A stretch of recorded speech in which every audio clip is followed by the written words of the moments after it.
priority.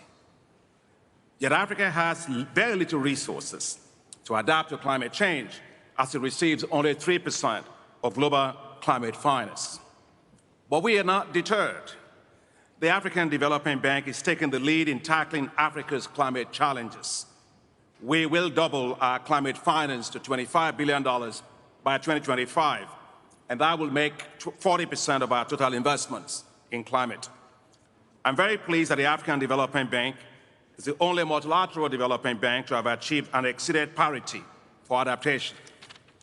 We surpassed 50-50 parity between adaptation and mitigation in 2018, and we reached 55% and 63% for climate adaptation in 2019 and 2020, respectively. We are greatly honored by United Nations Secretary General Antonio Guterres' endorsement of the bank's leadership on climate adaptation in his speech to United Nations General Assembly. We have raised our ambition even further, together with Patrick and former UN Secretary General Ban Ki-moon. The African Development Bank and the Global Center for Adaptation launched the African Adaptation Acceleration Program. Our goal is to raise $25 billion for adaptation. It's the largest, the boldest, and the most transformative climate adaptation ever put forward for Africa. The African Development Bank has committed $12.5 billion of this amount, and we look forward to develop partner countries to help us to deliver on the $12.5 billion balance. This support will have amazing impacts. It will deliver climate advisory services to 30 million farmers and pastoralists. It will support 1 million youth and unlock $3 billion in financing for them.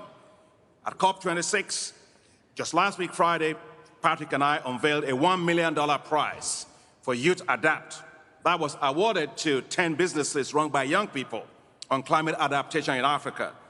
And 70% of the winners are women. That's very good, because when women win, Africa wins. To build the voices of young people into Africa's climate adaptation, the African Development Bank and the Global Center for Adaptation is announcing the launch of the African Youth Climate Council. The Council will amplify the voices, the ideas, the innovations, and the businesses of young people on climate in Africa. It will help to increase adaptation finance to over $5 billion a year, including from the private sector. We're already delivering massive impacts for the most vulnerable that Amina, my dear sister, talked about, who are actually the smallholder farmers of Africa. The African Development Bank's Technologies for African Agricultural Transformation, we call it TAAT, has provided 11 million farmers in 29 countries with climate-resilient agricultural technologies, all that in just 2 years. This includes heat-tolerant wheat varieties on 1.8 million hectares in Ethiopia, Sudan, and 6 other countries, areas warming from climate change. And it has supported 5.2 million households now growing drought-tolerant maize on 840,000 hectares in South Africa.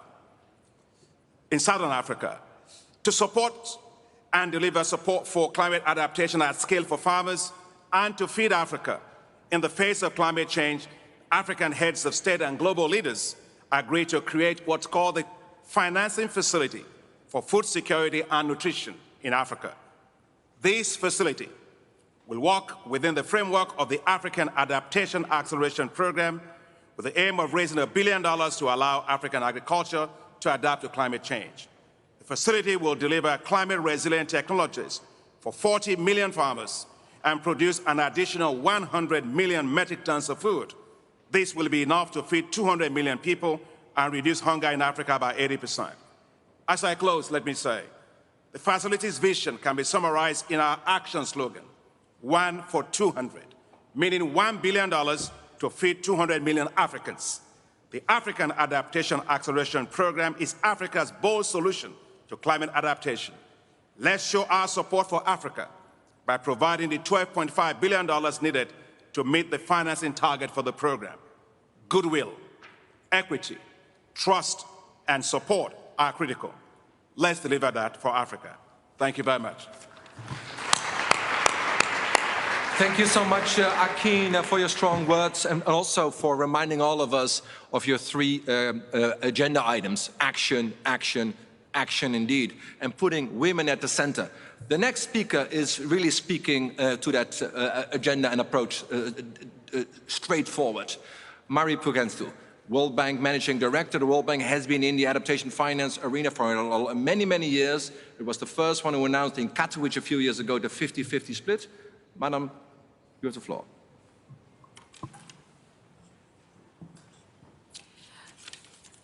Excellencies, ladies and gentlemen, brothers and sisters, Emily and all the youth that you represent, good day.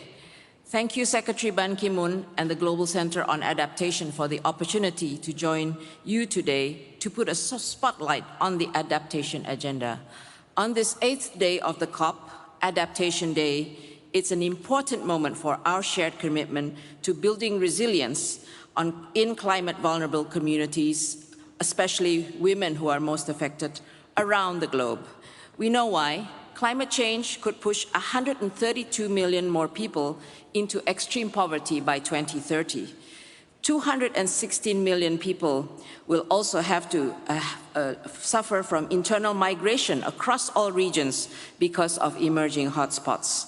This is why climate finance that drives more ambitious and adaptation action on the ground is at the heart of our climate and development work.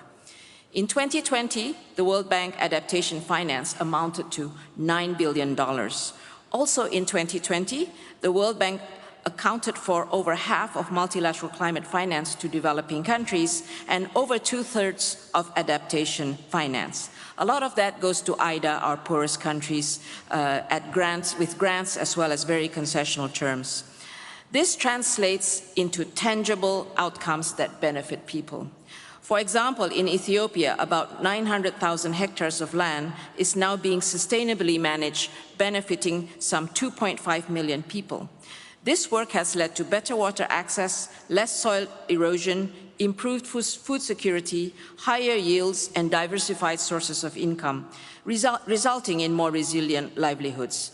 A more interesting example is what we call the green fiscal stimulus, which has the triple wins.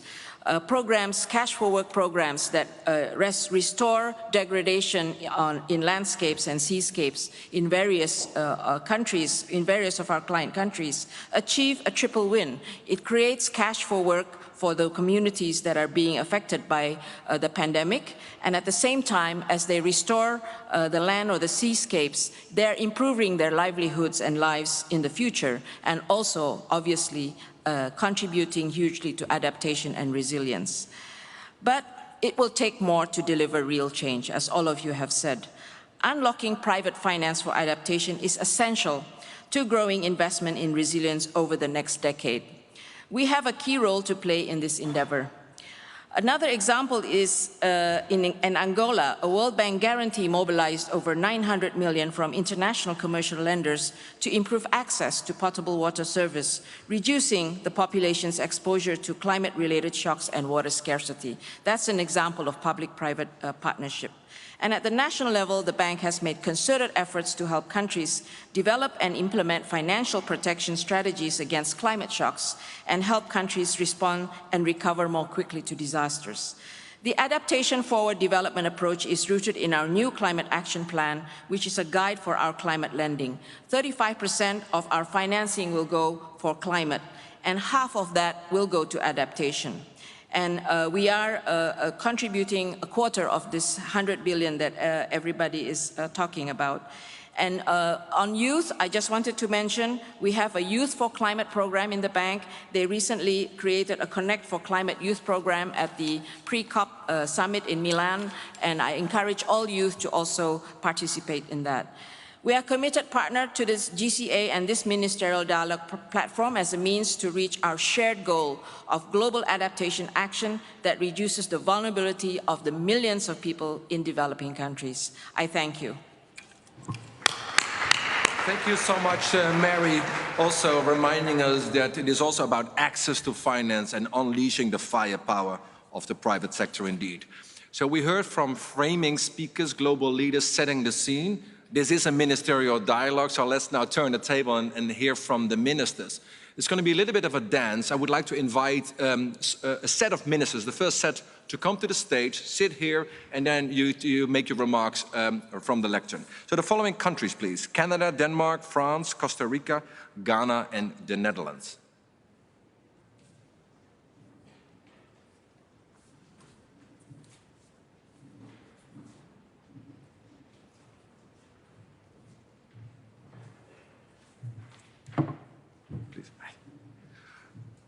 So when honourable ministers are taking the seat, it gives me also the time to introduce our next speaker, who has just been appointed in his job as the new Minister of Environment and Climate Change in Canada. Stephen Gilbert, please, the floor is yours.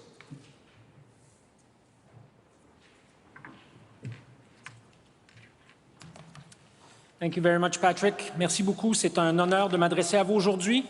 Last week, Prime Minister Trudeau referred to a town in Canada that was obliterated by wildfires earlier this year. Every country here has a community like Lytton, drowned or burned or blown away by some freak weather event that has somehow started to become routine. Climate change is happening, it's here. We must adapt. It's one of the key themes of COP26, and we are committed to doing our part. In Canada, like elsewhere across the world, climate change is disproportionately impacting those who are the most vulnerable. 4 of every 5 people displaced by changing climate are women. Earlier this year, we doubled our pledge for international climate finance over 5 years. From that, we've also committed to put at least 40% of our $5.3 billion toward climate adaptation. Le Premier ministre Trudeau a cité 3 initiatives ciblées de financement de l'adaptation lors de la COP26. First, Canada is re-upping with $37.5 million over 5 years to the Least Developed Countries Fund to help some of the most vulnerable communities adapt. Second, Canada will make its first ever contribution of up to $10 million to the Adaptation Fund. And third, Canada will provide up to $10 million for the National Adaptation Program Global Network. But we cannot talk about fighting climate change and adapting to its impact without talking about nature. This we know in Canada. Nature stores carbon. It both takes the brunt of climate change impact and buffers us from the worst of it. C'est pourquoi le Canada s'est engagé cette semaine à consacrer au moins $1 milliard à des solutions fondées sur la nature et axées sur la protection de la biodiversité dans les pays en voie de développement au cours des 5 prochaines années. This is my 19th COP. I attended the first one in Berlin as a wide-eyed activist. I'm still an optimist because I know that we, the people here at COP26, have it within us to ensure adaptation action reaches those on the planet who need it the most. Thank you. Merci. Thank you so much, Stephen, also for your government being so determined to drive adaptation action globally. Let's move to the next speaker, Minister for Development and Nordic Cooperation in Denmark, Flemming Møller Mortensen, also chair of a board member of the GCA.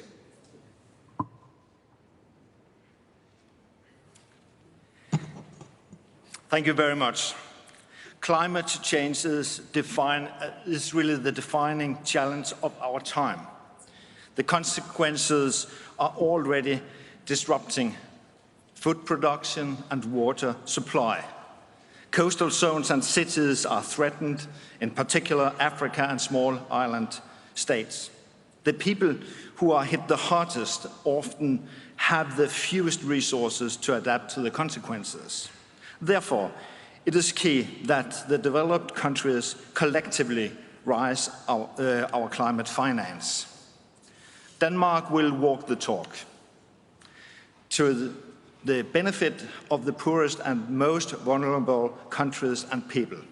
By 2023, we aim to deliver more than half a billion US dollars annually in the grant-based financing for climate action. On top of that, Denmark will continue to mobilize climate finance from other sources, including private investments. In total, we expect to contribute at least 1% of the collective target of $100 billion.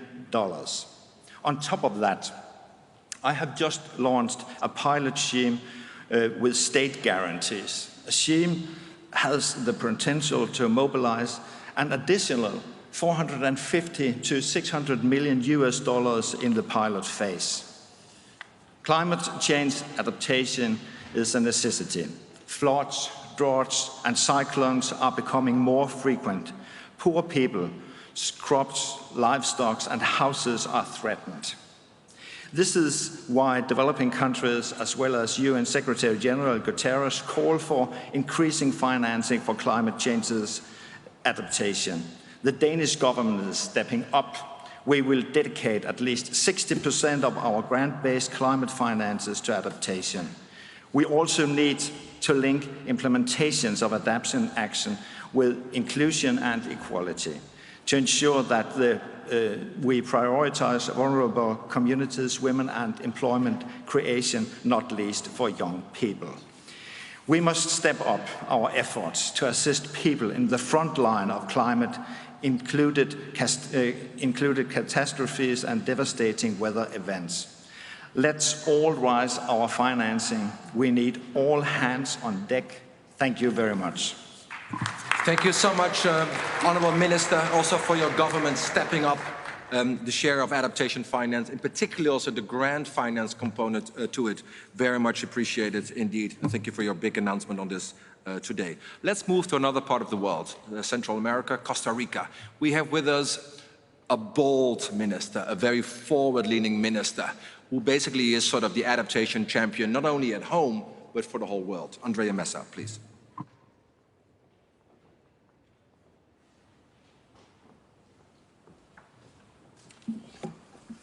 Thank you, Patrick, Excellencies, and thank you for the invitation. This is a very important date in the COP. We're talking about the adaptation date.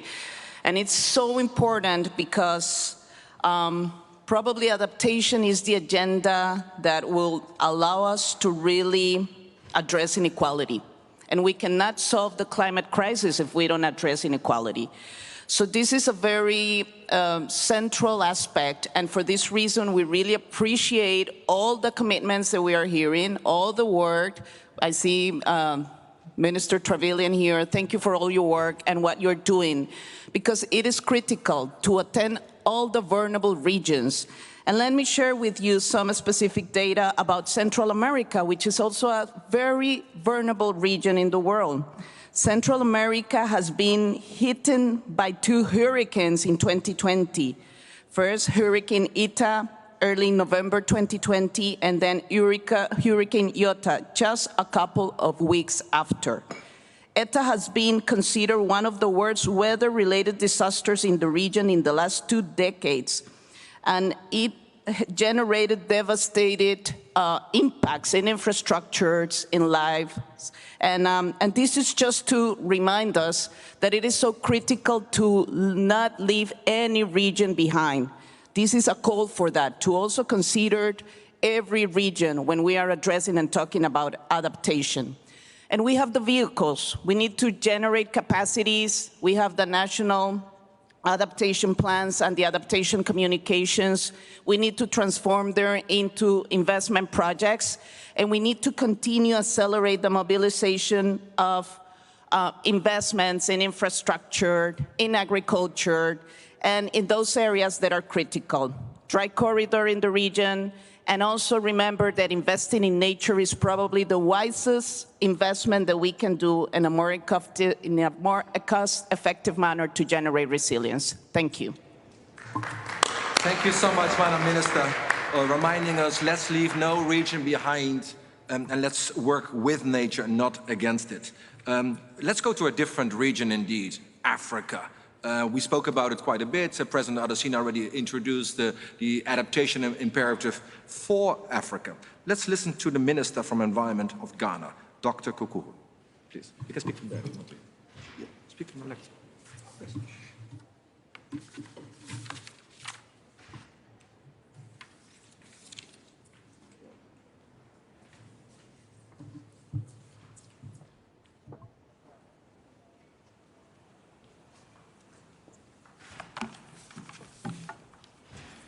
Thank you, Patrick. Excellencies, our protocol duly observed.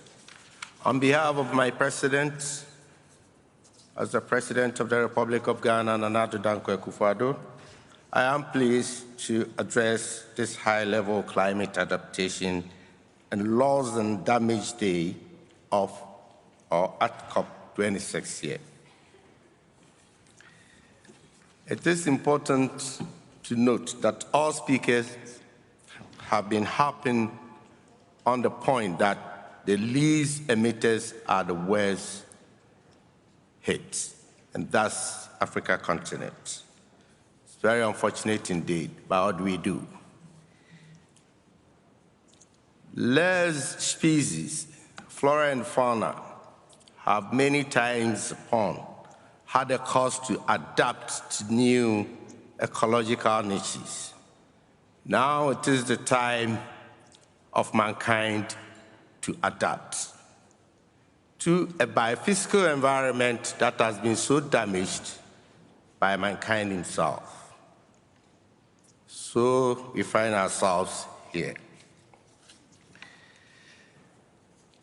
Mr. Chairman, the major climate change impacts affect all sectors of Ghana's development. Ghana's vulnerability to climate change is in large part defined by its exposure to the various impacts such as droughts, floods, and sea erosion.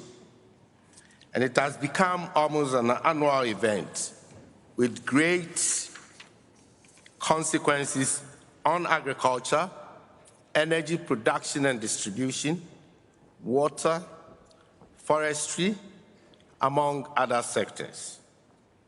However, we in Ghana are happy to partner Global Center on Adaptation, which has set a global adaptation agenda purposely to support vulnerable countries on adaptation. It is therefore first of its kind of global centers who believes and also have plans for implementation of adaptation actions of climate vulnerable countries. As we speak now, GCA has two major studies in Ghana looking for opportunities for investment in nature-based and city infrastructures, and also planning to include Ghana in its adaptation education program. It is for your information that Ghana has a high priority in climate change education, as education tends to improve understanding and appreciation of climate change impacts on our communities and on our people as a whole. What we've learned from the IPCC's latest report is that Africa is warming faster than any continent of the world, and this comes with the loss and damage associated with climate change.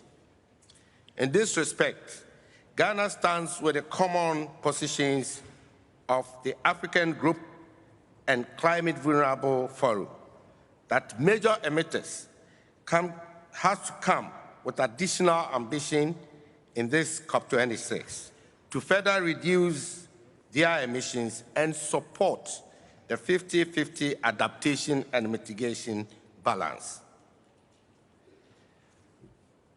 It is of great importance to the vulnerable climate change countries that this dream is realized. Additionally, because we are already living inside a worsening climate emergency, ambition raising must now encompass adaptation as a major priority. We have a battle on two fronts, and we need to constantly and also accelerate adaptation action to keep us safe. It is very disheartening to note that the global goal on adaptation, GCA, as per Article 7.1 of Paris Agreement, is still non-operational. And at this current negotiation rooms, African negotiators are finding it very difficult pushing this agenda through. And it goes to emphasize the fact that what has been said at the higher levels of commitment by our colleagues in the G20s and the developed countries are far different from what is happening in the negotiations rooms. It's very unfortunate and sad indeed. If we are to make progress to save the planet and to save the world, it is now. We from Ghana and Africa calls on the entire Committee of Nations to truly commit ourselves to the fight of climate change, adopting adaptation as a major ingredient and a major step. Thank you for your audience. God bless you all. Thank you so much, Dr. Kokuvu. Also putting people at the center and investing in human capital indeed. Let's go to a different part of the world again. Let's come back to Europe. We have a very important minister with us today on ecological transition, who has also put forward last week very strong announcements on adaptation already by its President Macron. Barbara Pompili, please.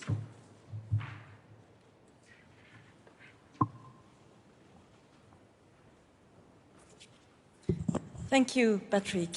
Dear colleagues, dear friends, I'm very pleased to participate today to this dialogue. First of all, I want to stress that national adaptation plans are essential to deliver more ambition about adaptation. These plans allow countries to assess their adaptation needs before implementing the action needed. This assessment is also important to target the support we bring to other countries. For example, our National Development Agency, AFD, has launched two initiatives, the 2050 Facility and Adaptation, to support our partners to design and implement low-carbon and climate-resilient strategies and to integrate them in public policies. Last week, the AFD announced a second phase of the Adaptation Facility, which will focus on support to adaptation planning and investments in Africa. This kind of intervention should be based on a holistic approach, having in mind that ecosystems conservation can enhance resilience. At the World Conservation Congress in Marseille, we promoted the role of nature-based solutions as a key solution to ensure the effectiveness and adequacy of adaptation measures. To be efficient, our actions should be supported financially, of course. That's why France will provide €6 billion annually between 2021 and 2025 to climate action, with 1/3 dedicated to adaptation. France will also make a contribution to the Least Developed Countries Fund and has already doubled its contribution to the Green Climate Fund. This must be completed, on one hand, with the reorientation of all finance flows toward a low-carbon and climate-resilient development, and, on the other hand, with a strong cooperation with multilateral development banks. And in this respect, I welcome the new Climate Change Action Plan of the World Bank. Thank you very much. Thank you so much, Barbara, Madam Minister, also for your continued commitment in increasing finance for adaptation now through your €2 billion a year, indeed. Let's stay in Europe. In fact, let's go to my home country, the Netherlands, who is also the host of the largest floating office in the world, which happens to be our headquarters. Mr. Minister De Bruin.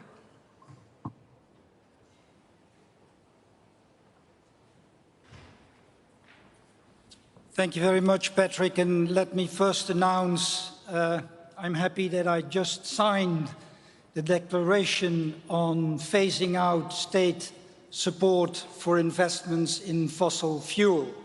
So I think that's very good news, and I hope other countries will join us.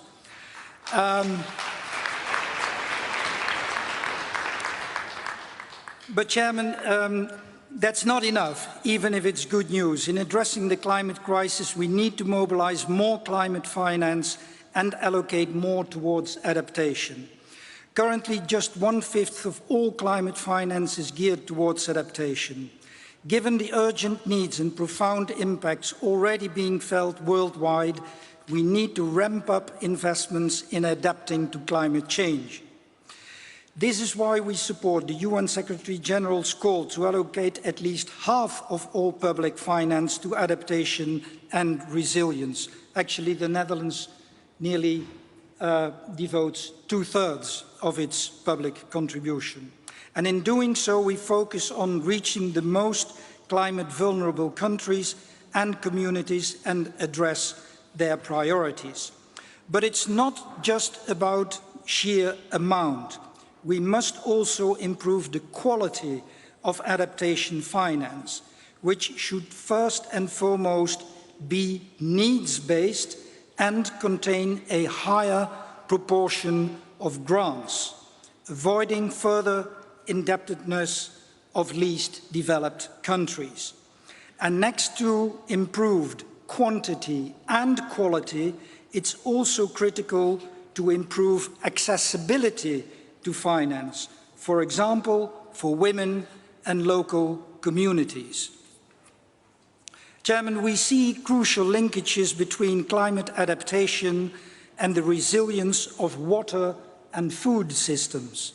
This is why the Netherlands will be co-hosting the United Nations 2023 Water Conference to accelerate global efforts to meet water-related challenges. The climate crisis is manifesting itself in water through drought and flooding, and sometimes even through pollution in cities, on farms, in nature and in households. Water is an important entry point for building climate resilience. At the recent Food Summit meeting in the General Assembly, national pathways were identified as means for food systems transformations. We need to think how these national pathways and NDCs can be mutually reinforcing and how to crowd in more private sector finance. Finally, to deliver adaptation progress at speed and scale, we should look to build partnerships that leverage knowledge, experience, and finance. The challenge is simply too great. We need to work together in partnership to drive the adaptation agenda forward. Thank you very much. Thank you so much, Tom, Honourable Minister, for a very bold statement, also remembering us that it's not just quantity, but it's also quality and access of finance indeed, and grant component needs to be an element to this. This also brings an end for this round of conversation. Let me also thank again all ministers here for their strong statements. I would like now to switch to the second bucket of topic which we will address, finance itself. So we have again framing speakers, then we will come to the minister on stage, and let again warm welcome and a thank you to the ministers. We will go back to their seats.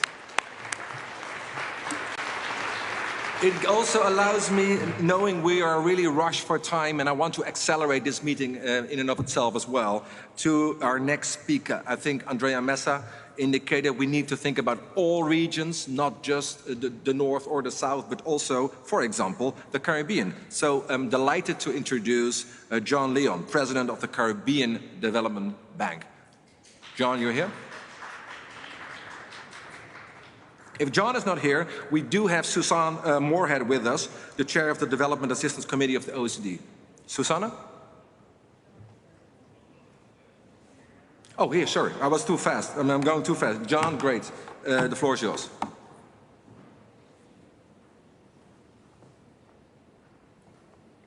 Excellencies, distinguished delegates, ladies and gentlemen, good morning. Today I'd like to speak to 3 issues to frame this segment of the COVID discussion. First, the question is, how do we build confidence for the future? The international community has to fulfill its existing commitments to deliver on their US $100 billion per year commitment. Not only are we falling short, but we must rapidly work towards establishing a more ambitious climate finance target to take effect starting in 2025, especially because the world appears on track for reaching 2.7 degrees Celsius of warming which would result in an intensification of the risks small island developing and vulnerable states are already confronting. With only 25% of flows so far going to adaptation, and with priorities in national developed contributions overwhelmingly emphasizing adaptation needs, seeds are falling behind, yet have no choice but to adapt to climate change today. Given the current debt sustainability challenges in the Caribbean in particular, it is therefore crucial that we identify and pursue innovative approaches to help scale up public sector investment. This is why the Caribbean Development Bank is advocating that developed countries reallocate just 2% of their latest special drawing rights allocations, which can be combined with the SDRs already allocated to seeds to enable them to invest in adaptation at scale, despite the significant impact that the COVID-19 pandemic has already had on the public debt levels.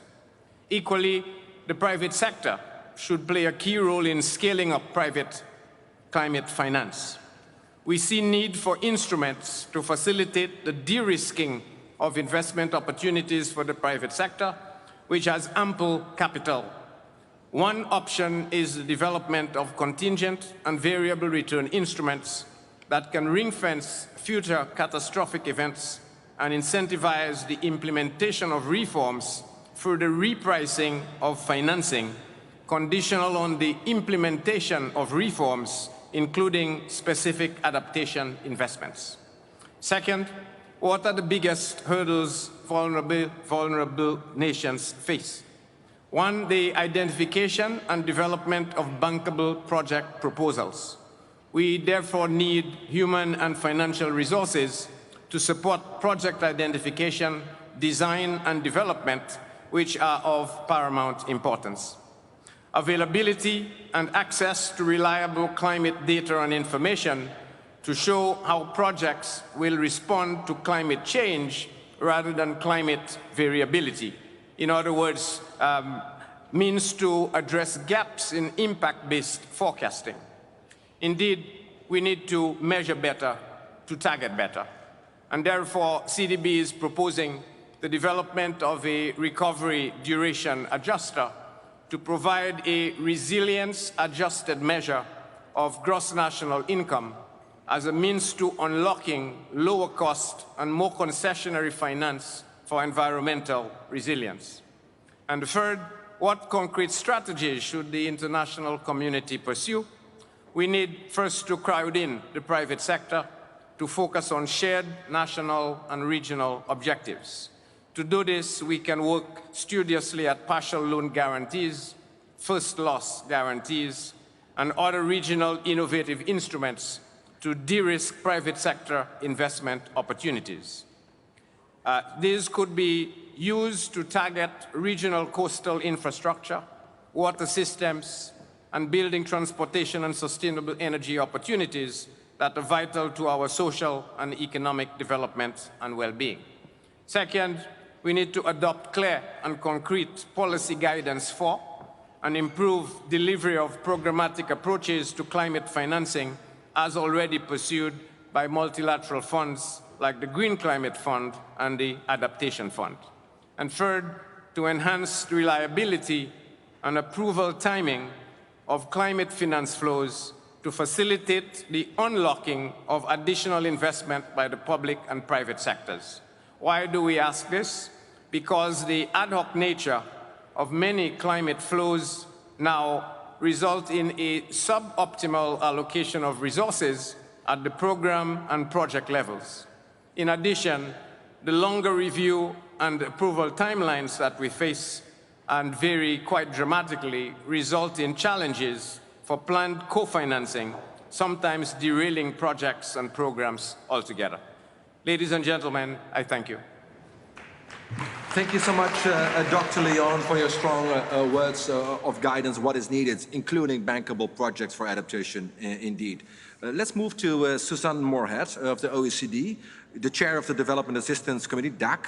You already reminded us before that how important it is to link adaptation and to mainstreaming into development. Suzanne, the floor is yours. Thank you very much, Chair. So look, I'm delighted to be here today as the Chair of the Development Assistance Committee, or DAC, which represents 30 of the world's most generous donors. And amongst other things, we're responsible for the governance of that fantastically precious resource, official development assistance, which was over $160 billion last year. And many of you have mentioned the importance of concessional finance. And ODA, of course, is by definition either granted or lent on very, very favorable terms.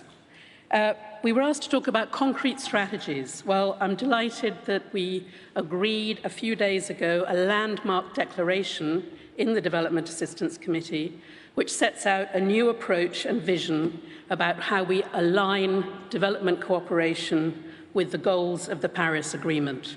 And I think by extension, we need to say here today that it's also to align with the delivery of Glasgow. It's a package deal, and like all package deals, it was a hard-fought compromise. But central to it, and I think with unanimity in the committee, was the recognition that adaptation has long been neglected in development cooperation and in all climate discussions, and that this has got to stop. Right here, right now. Sadly, it's too late to imagine that we will reduce poverty or tackle inequality or achieve any of the Sustainable Development Goals without more and more effective finance for adaptation in poor countries. How do we help to rebuild confidence in those partner countries? The first thing is to listen, as we did when we were developing our declaration. I think even more important is to hear the message from developing countries about the urgency of adaptation. For many of the poorest people in the world, the climate crisis is part of daily life. The least developed countries are already facing drought, food insecurity, and increasing conflict over scarce resources. Small island developing states are literally drowning. And these are people who, remember, often don't even have access to electricity. These are women who are having to gather firewood to prepare the family meal. And I don't know if you've ever tried to make a cup of tea or boil an egg on a solar panel. I trust me, it does not work well. So we need to develop technologies that will specifically help poor countries adapt. Think of the power of science that we harnessed to develop the COVID vaccination. When are we going to start harnessing that power to innovate and to help developing countries accelerate their own just transitions to net zero? That's what the DAC has committed to doing. And we're going to use ODA to help do that, to build capacity in partner countries and to support their priorities. Finally, let me just say a word about the biggest hurdles and how to overcome them. The first is, can we please stop making it so hard for least developed countries and SIDS to access those green finance resources that are already available? We need to work across the multilateral system. Reform is urgently needed, and we need the people in this room to get together as shareholders, as stakeholders, and to work out how to do that fast. Second, we need to be more transparent as donors about where the climate finance is going and what for. Our DAC declaration commits to being more transparent in climate finance by the end of 2022, which, trust me, for a multilateral organization, that is at breakneck speed. We need to use official development assistance to help mobilize more private finance, to blend it in creative ways and generate that alchemy that you can get when you use public and private resources together. And last, but by no means least, we must not ignore the development effectiveness principles to make sure that adaptation and transitions to net zero really do work. They need to be country-driven.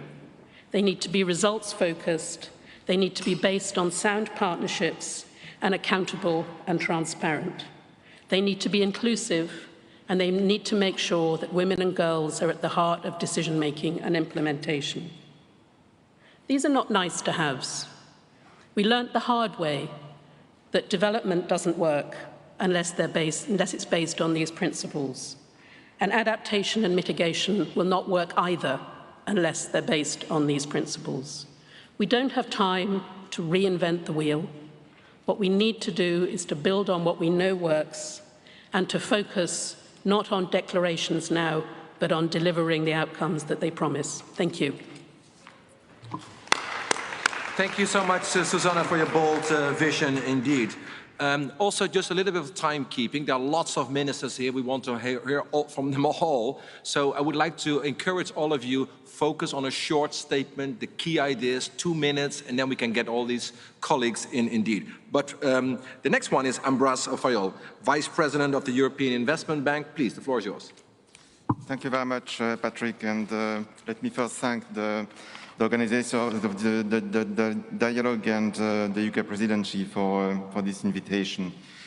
And I'll be actually very quick to explain what such an institution as the European Investment Bank, the EU Climate Bank, can help to address some of the issues here. And actually we'll try to address that by doing more volume and more impact.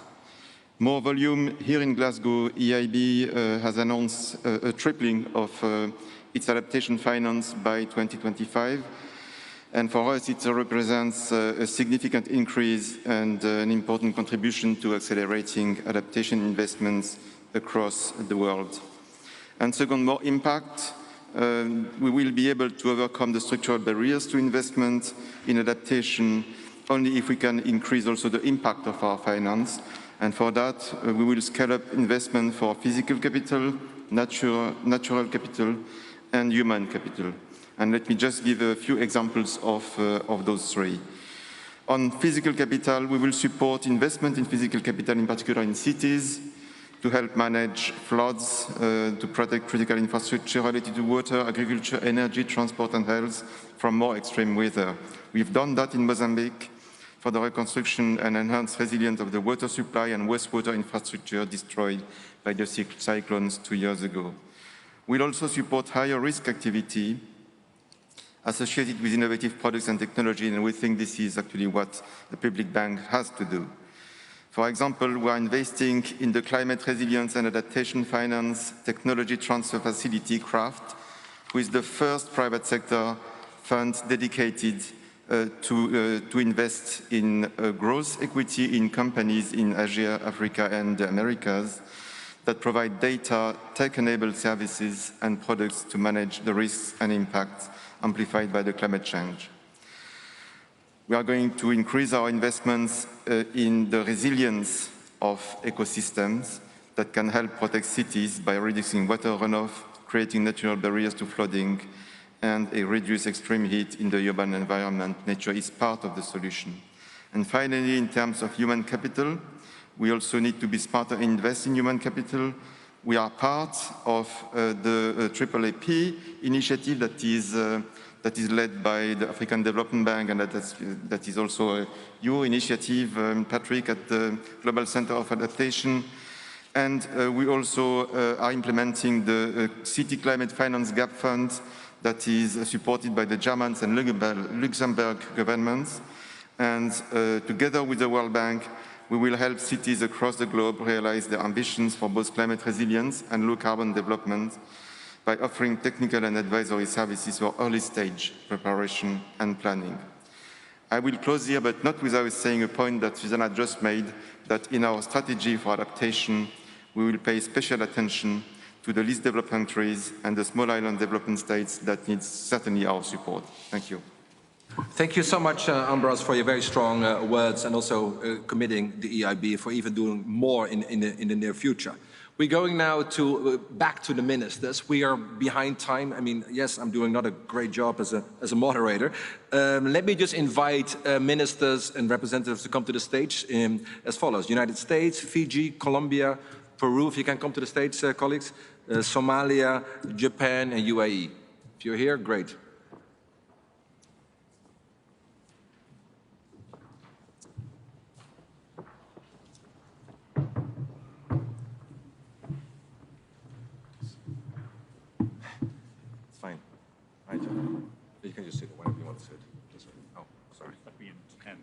Okay, no.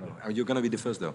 So, which also allows me to introduce our next speaker, a person who was instrumental only a few years ago in concluding and getting the Paris Agreement concluded. Jonathan Pershing, Deputy Special Envoy of the United States. Jonathan, you have been a strong advocate for the energy revolution. What is the position now of the United States on adaptation, both at home and how you can support internationally?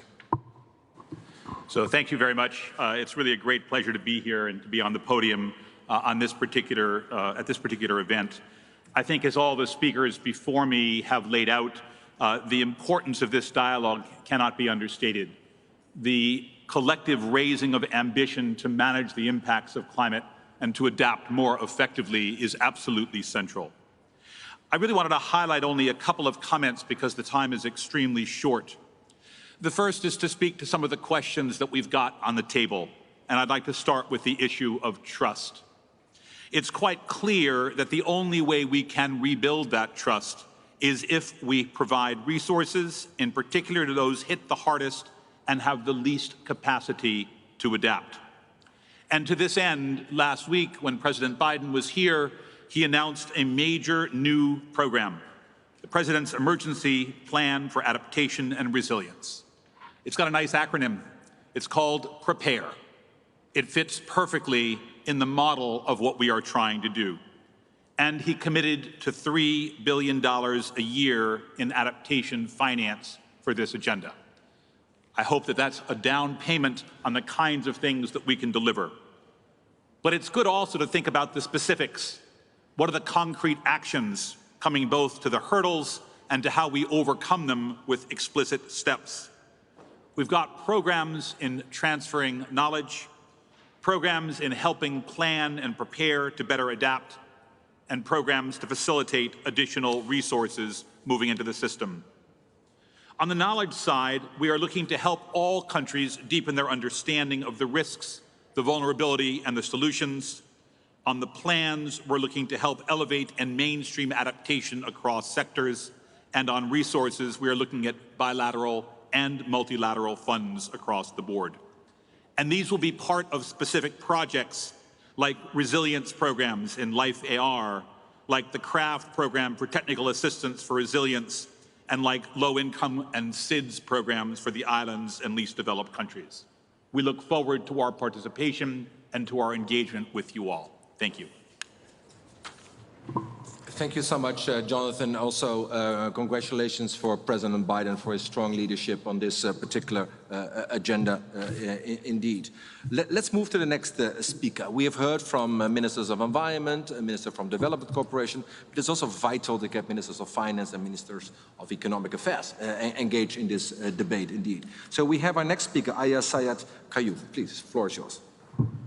Thank you, Your Excellencies. Between 2010 and 2017, the most climate vulnerable countries received less than $20 per person per year in adaptation financing. That underinvestment is deadly. The vast majority, up to 60% of disaster-related deaths, continue to occur in vulnerable countries. That number will rise, potentially exponentially, if the gap between adaptation needs and adaptation financing persists. The rationale for why at least half of climate finance must go towards adaptation is quite clear, as is the importance of that funding being extremely affordable. And of course, developed nations should deliver the finance they pledged to deliver. Irrespective of the failure to mobilize $100 billion by 2020, developed countries must still be focused on ensuring $500 billion in aggregate is deployed in total over the 2020-2025 period.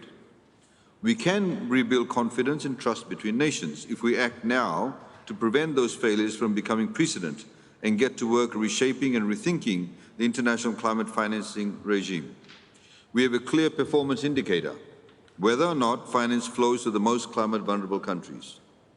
To move both from billions to trillions whilst also improving the quality and effectiveness of adaptation and mitigation focused financing, we need to create greater credibility through increased predictability under the Paris Agreement. Furthermore, income status is of one many-dimensional metrics. It cannot serve as the bedrock of decision-making. The calculus is actually more complex, and the central logic directing climate finance flow should be centered on climate vulnerability. Our world is not one-dimensional, neither are our problems, challenges, and indeed decisions. Finally, we must dispel the developed world's loss and damage taboo. We cannot adapt ecosystems that have already been irreversibly altered or retrofit communities that are already in the age of uninhabitability. High emitters cannot have their cake and eat it too if we are to restore trust, regain confidence, and reinstall good faith in light of the gaps and discrepancies that have hindered our efforts to build a safe future. We need dedicated and additional financing to offset the burden of climate impacts that we don't have the ability or opportunity to curtail, mitigate, or dampen. Last but not least, this must go well beyond the rigid, narrow scope of insurance and risk transfer. This needs to be about getting finance to those that have lost what cannot be replaced as a result of this battle. Those who must be given the opportunity that is consistent with basic human rights at the core of the Paris Agreement. Thank you. Thank you so much, Honourable Minister, for your strong words. Indeed, a warm applause. Let's move to our next speaker, Minister of Environment and Sustainable Development from Colombia, Carlos Eduardo Correa Escaf. I mean, sir, you already announced last week an ambitious commitment to declare 30% of your territory as protected. What is next for you?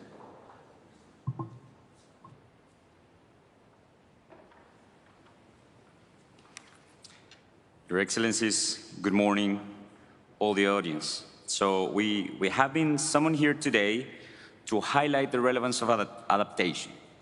As Vice Minister of the Environment of Colombia, one of the world's most biodiverse countries, I have to say that the progress on adaptation is paramount to the stability of our nation.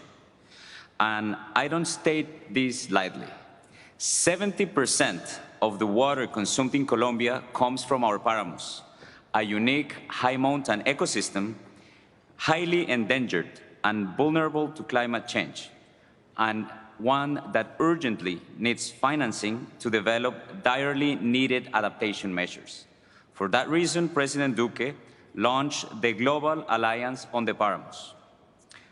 I could go on naming how vulnerable our country is, but I'm certain that in spite of our huge natural capital, we're not alone, and we get the picture.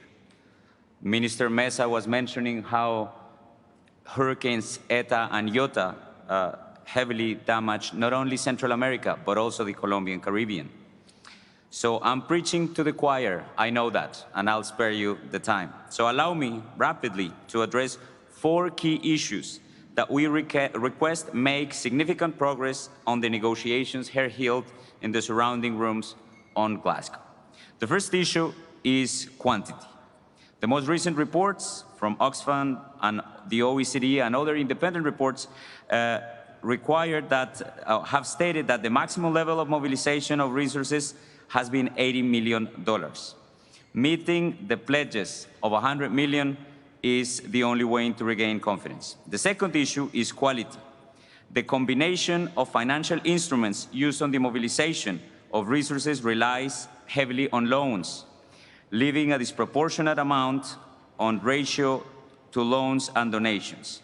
We need highest need for financing on adaptation. The third issue is proportion, as most climate finance has focused on mitigation, as it was already stated here. And the final issue that I want to address is that resources are necessary to transition to a global economy within 1.5. And we urgently request that at least $70 billion are allocated exclusively to adaptation from here to 2030. Ladies and gentlemen, we have no time to spare. Thank you very much. Thank you so much, Honourable Vice Minister, for also your strong message that we need to use the millions to unlock the billions and then to unlock the trillions indeed. Let's stay in your region. Let's go to Peru. Vice Minister of Strategic Development of Natural Resources, Alfredo Mamani, please. Good morning, ladies and gentlemen, hermanos, hermanas, Hilatanaka, Culiacanak, Huayquecuna, Panicuna. its aboriginal languages. Peru is a highly vulnerable country. We have lost more than 50% of our glaciers during the last 50 years and many ecosystems.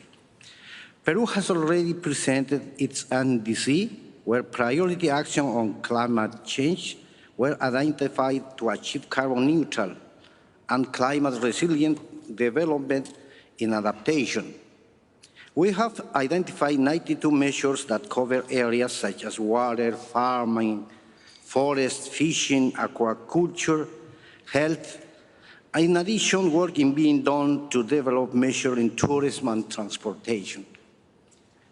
Furthermore, in June 2020, we approved the National Adaptation Plan, which considers the NBS approach.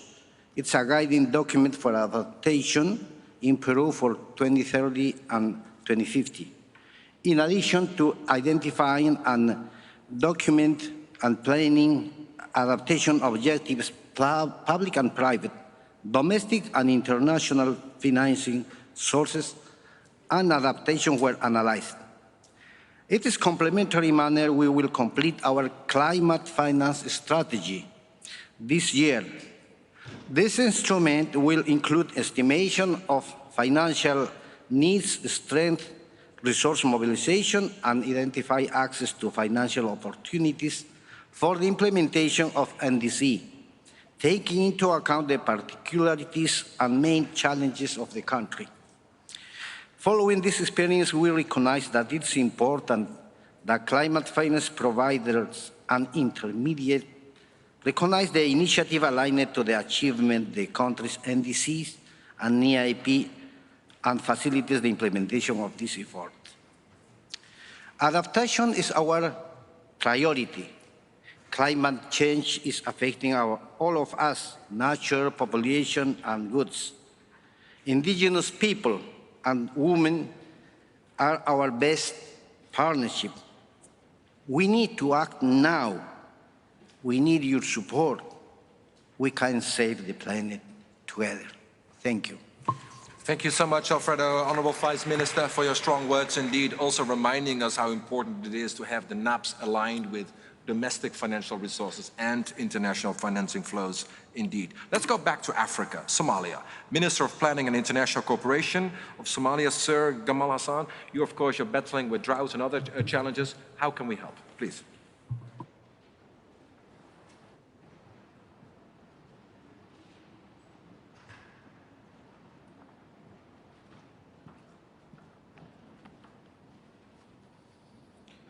Excellencies, distinguished guests, ladies and gentlemen, I'm delighted to join this distinguished panel discussing adaptation, which for us is central to climate action.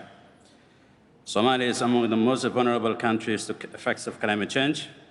The climate crisis is one of the main factors undermining social economic stability in Somalia, ultimately impacting our national security. Resource-based conflicts, poverty, and food distress have become constant features in the daily lives of Somalis. And the undeniable fact is that these dilemmas are driven and exacerbated by climate change. Presently, a failure in seasonal rains and devastation of desert logs is causing extensive droughts and severe losses in livestock and crops. This, in turn, will lead to an influx of internally displaced people into urban centers, which in itself is another factor contributing to instability and insecurity. Studies suggest that Somalia contributes less than 0.03% to global greenhouse emissions. But unfortunately, despite being amongst the least contributing countries, this problem were feasibly bearing the brunt of its effects. Somalis, just like other people in developing nations, are paying with their lives and livelihoods for a problem not of their making. It is therefore our loud call to the countries with the most historical responsibilities, as well as the countries emitting the most, to start acting on the issues and address the stark injustices of the climate crisis. For Somalia, climate action means adaptation and building resilience, with mitigation as a core benefit arising from adaptation. Adaptation is the priority focus of our country's socio-economic development agenda. In fact, our latest National Development Plan has mainstreamed climate action into the country's long-term development agenda. The updated nationally determined contribution also has adaptation as its core theme. The prioritized adaptation efforts include investment in resilient infrastructure, renewable energy, sustainable agriculture, the development of new know-how and reskilling, and the establishment of appropriate institutions, including early warning and information systems. We see a rare opportunity in green transition and investment in renewable energy, which has significant socio-economic potentials that range from creating jobs and increasing access to energy to achieving low carbon growth and prosperity. Somalia is at a critical junction of its development trajectory.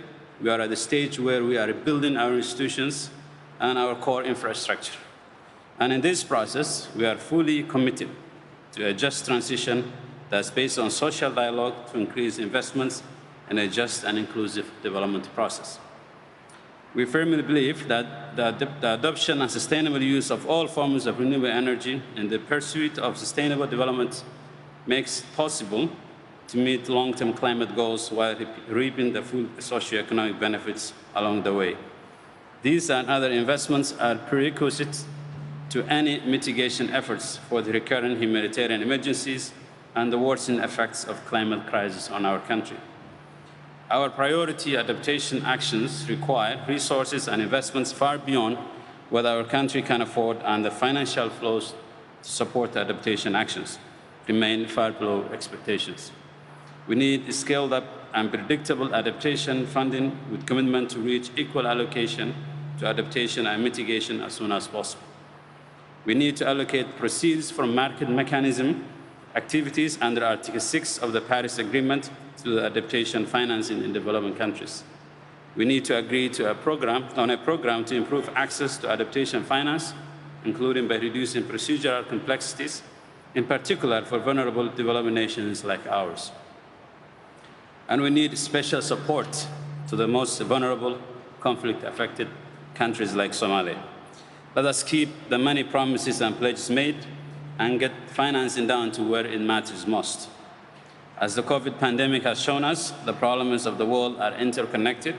Let's act together to support Somalia and other conflict-affected countries overcome the climate change problems for the better of all. I thank you for your kind attention. Thank you so much, Gamal Hassan, Honorable Minister from Somalia, also reminding us how important it is to link the adaptation, mitigation and fragility agenda indeed. And please rest assured that's precisely what the AAAP is intending to do. Let's move to a different part of the world. In fact, let's go to Japan. We have with us the Vice Minister for Global Environmental Affairs, Minister Shoda, please.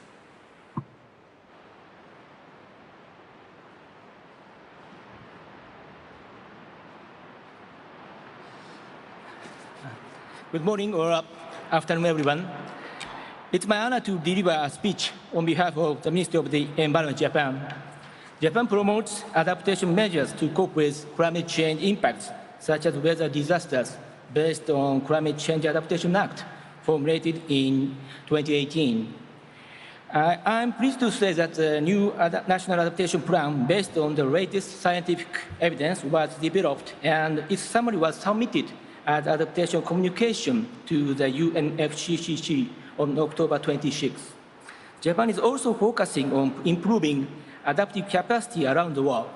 Last week, Prime Minister Kishida announced that for adaptation to climate change, Japan will double our assistance to approximately $14.8 billion, such as in the area of disaster risk reduction. As for the partnership, in 2019, Japan launched the Asia-Pacific Climate Change Adaptation Information Platform, or APPLAT. This platform is to provide climate risk and scientific knowledge to develop adaptation projects and policy and to offer capacity building. In addition, Japan participates in a couple of initiatives related to adaptation. The Risk-Informed Early Action Partnership, or REAP, and the Adaptation Action Coalition, AAC. I'd like to express my deepest gratitude to the UK's leadership, which supports this program. Japan will continue to support countries around the world in close collaboration with REAP and ASC by sharing scientific knowledge and best practice on adaptation through AP-PLAT. Thank you for your kind attention. Thank you so much, Honourable Vice Minister, also for the increase of your climate finance and within that the adaptation component. Let's move now to MENA, to the Middle East and North Africa. We have with us a distinguished, bold leader from the region, Minister of Climate Change and Environment of the United Arab Emirates, Mariam El Mari. Obviously, water is a big challenge for you. What's next?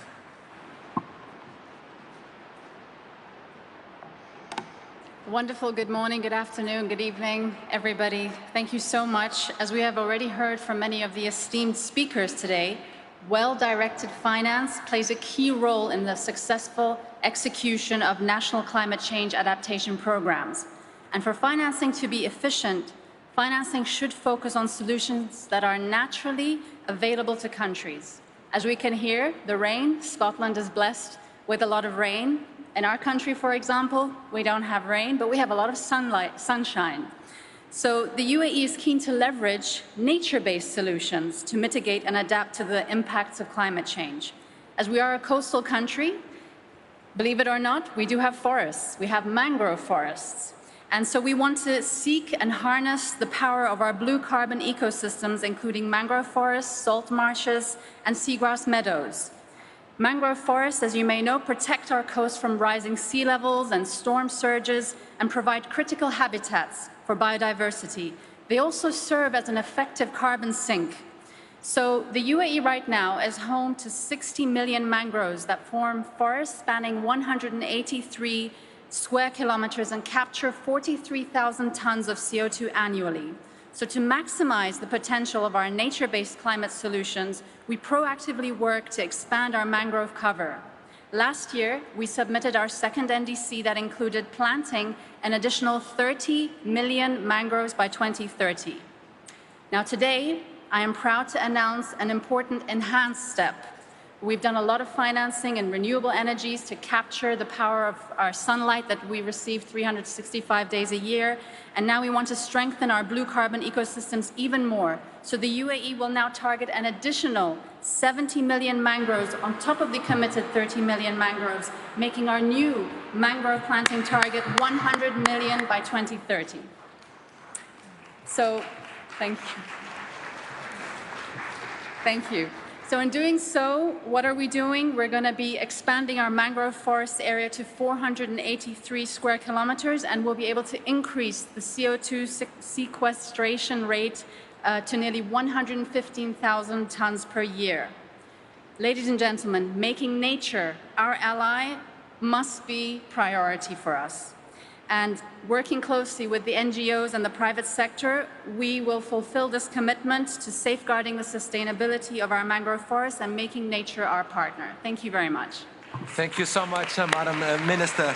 This is also a fantastic way of ending this second panel, in this case making blue carbon ecosystems at the heart of the adaptation solution indeed. I want to thank once again all ministers here on stage and government representatives. Thank you so much. Let's turn now to the next segment. If you can go back to your seats indeed. Let's go to the next section indeed on partnerships. We will do the same rhythm. We will have introductory speakers first, and then we will turn to ministers right after. What better person to start the partnership section with than Agnes Kalibata? Obviously, Agnes, we all know Agnes, president of ACRA in Africa, but also she was the chair and the champion on global food systems, which was recently very concluded in September. Agnes, you have the floor. Please, yes, go for it. Thank you, Patrick, and Excellencies, all protocols observed. Millions of people in Africa and in many places are already undergoing the impact of climate change. We have heard the imperative for what we need to do. Today, I'm going to talk to you about effective partnerships and how we can unlock them. And I'll go straight to the point.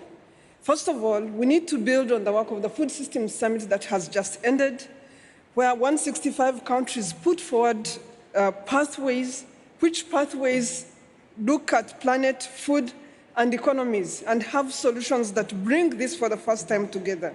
We need to take advantage of these partnerships. Second, we need to take action at local level. The 70 million smallholder farmers in Africa that live in farming every day don't want speeches. They want better seed. They want us to partner for that. Let's support the work of the CGIR. Let's support the work of other institutions like AGRA and many other institutions that can take these things to the farmers faster. Let's use public resources, third, to unlock private sector resources. We need to embrace initiatives like the African Development Bank Accelerator Fund that gives us an opportunity to unlock public resources. Let's work together. Let's stop the fragmentation. There's so much fragmentation on the ground, and we are not optimizing each other's efforts. Let's learn from each other. Lastly, we cannot advance on 1.5 degrees if we do not address the challenge of food systems. I hope next year, the COP27 next year in Africa is about food systems, because 65% of Africa's population live in food, benefit from food, and work with food. So I'm looking forward to that. Thank you so much, Agnes, for your strong words, also for your encouragement to invest more in CGR indeed. Let's go to our next speaker, Angelique Popano, CEO of the Seychelles Climate Change and Adaptation Trust.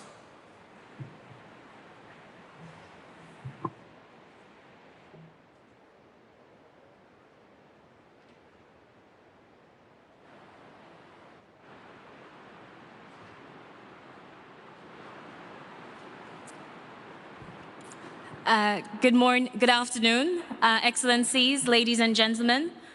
Thank you very much for the organizers who have really put adaptation in the place it really deserves.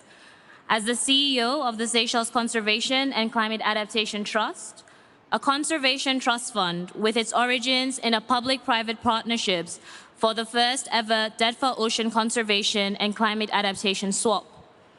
Such innovations of leveraging public funds to attract philanthropy and private capital is critical for small island developing states like the Seychelles. Because of our characterization as a high-income country, a measure that completely ignores our vulnerabilities to climate and the costs associated with adaptation, we have had to turn and get innovative with partnerships to support our access to finance. For SECAT, partnerships is part of our DNA. As a locally managed independent trust fund, we connect international aspirations to realities on the ground through radical collaboration.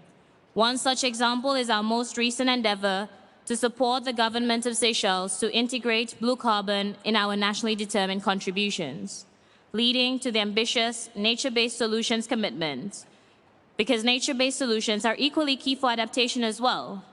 Seychelles has committed to protect 50% of its coastal wetlands by 2025 and 100% by 2030.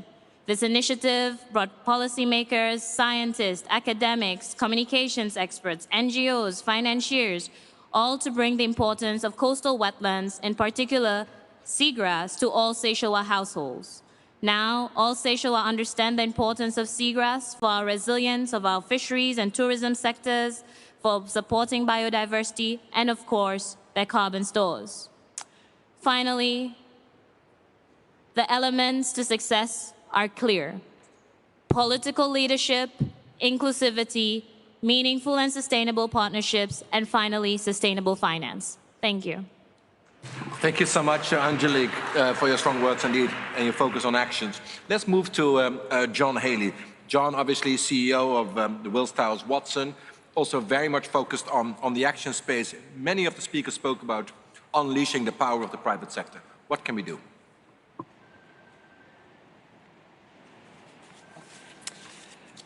Your Excellencies, ladies and gentlemen, thank you very much for the invitation to speak about adaptation partnerships.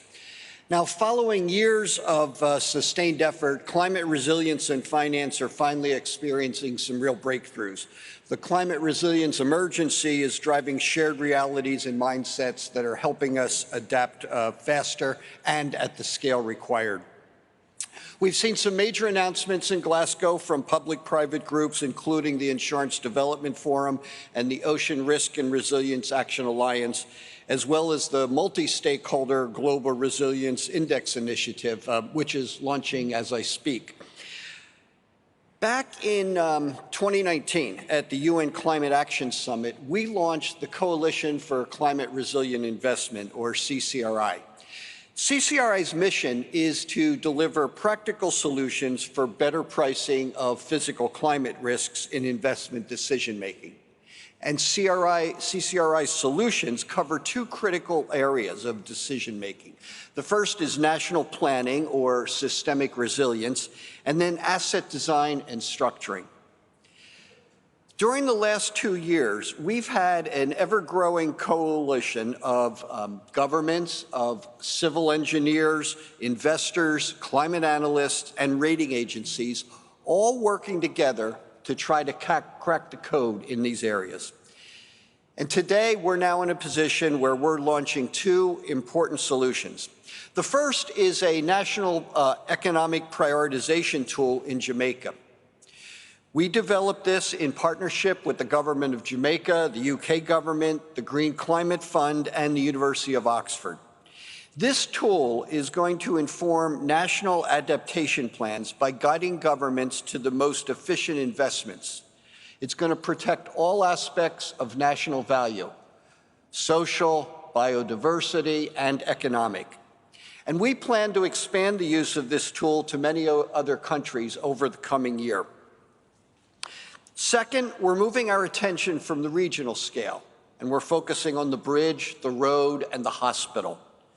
With collaboration between 27 public, private, and academic institutions, the physical climate risk assessment methodology integrates resilience into cash flows. And besides these two important solutions that we've announced today, CCRI has now initiated its capital piloting phase, which is going to result in CCRI's League of Investment Funds for Resilience.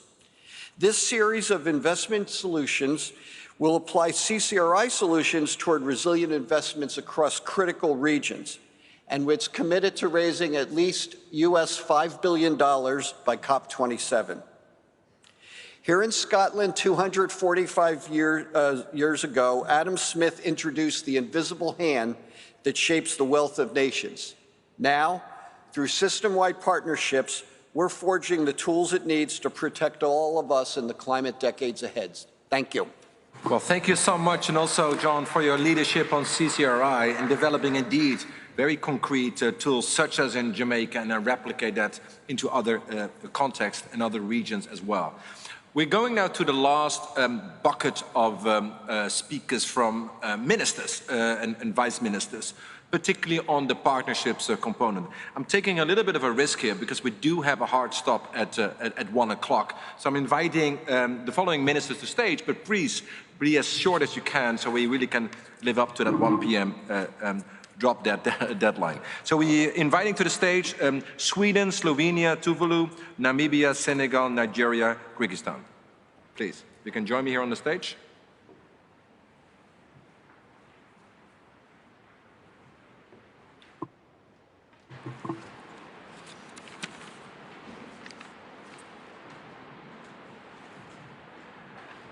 And I know there is still many more speakers who would like to take the floor as well. So if we have time, we will come to that. If we don't have time, then of course the fault is mine. But let's get to these ministers first and see where we are.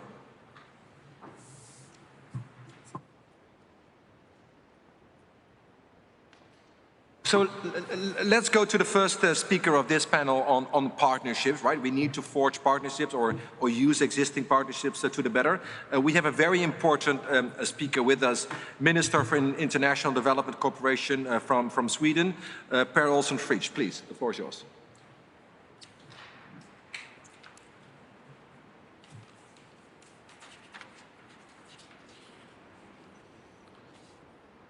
Excellencies, esteemed partners, ladies and gentlemen, COP26 must show that we both understand what is needed to advance the 1.5 goal and that we are willing to do what needs to be done that we need to move from ambition to accountability. We need to cut emissions drastically, and we need to do it now. Our planet is in a state of emergency. It's a climate crisis, bringing an increased number of storms, floods, wildfires and droughts, a biodiversity crisis with an accelerating extinction of species, raising sharp questions about how our livelihoods depend on our relationship with nature. And as we are destroying our ecosystem services that we depend on, and on top of it, an inequality crisis exacerbated by the socioeconomic effects of the global pandemic, again, disproportionately affecting those who are already most vulnerable. And we know climate change not anymore as a threat of tomorrow, but as the greatest threat we face as humanity today. So we urgently now need to enhance climate change adaptation all over the world, especially in the most vulnerable countries. And therefore, we need to boost adaptation finance to meet the needs on the ground, while also improving quality and ensuring accessibility. It is increasingly important to consider the rapid loss of biological diversity, ecosystem protection and restoration, as well as to prevent that the effects of climate change leads to societal tensions, food insecurity, and ultimately conflict. My government recently announced that we intend to double our climate finance to mitigation and adaptation until 2025. And Sweden's climate aid is roughly equal between adaptation and mitigation. However, globally, climate adaptation is underfinanced, and we as donors have to honor the $100 billion commitment, and that's a matter of trust and of accountability. Sweden is also a financial supporter of the GCA's Africa program since its start in 2020, and we intend to continue to support the GCA in Africa. As we are determined to cut our own emissions, to move from pollution to solution, let us work together to enhance climate change adaptation globally, and especially for the communities most vulnerable. Friends and partners, partnership is leadership. Thank you very much. Thank you so much, Honourable Minister, for your very strong words. Also, not only raising hard questions, but also coming forward with your government with very bold solutions indeed. And thank you for doubling climate finance over the next few years. Let us move now to our next speaker from Slovenia, Andrej Vijak, Minister of the Environment and Spatial Planning. The floor is yours, sir.